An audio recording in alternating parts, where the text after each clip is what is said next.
You've probably heard the term EBITDA thrown around in business news, acquisition deals, investor podcasts, maybe even in conversation quite a lot.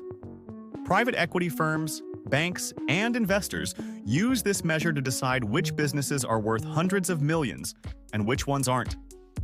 Investments and deals get structured around it. It's genuinely one of the most controversial yet powerful profit measures out there used in finance.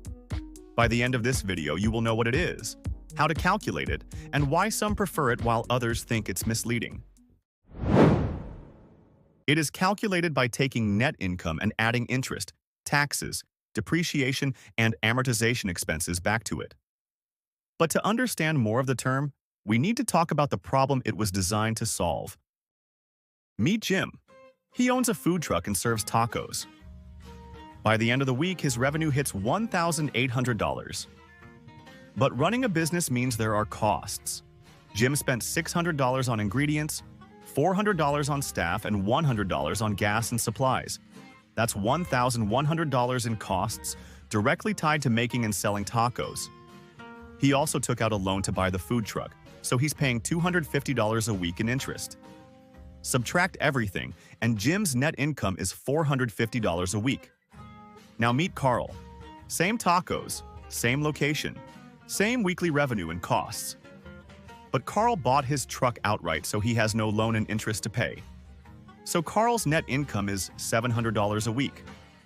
So when we look at just the net income, Carl's food truck seems to be doing better.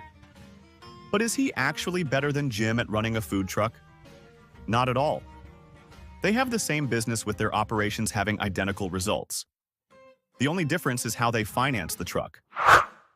And that's exactly why investors use it.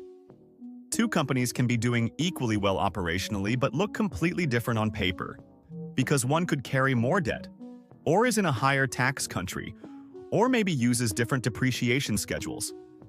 EBITDA cuts through all of that and focuses purely on operating performance.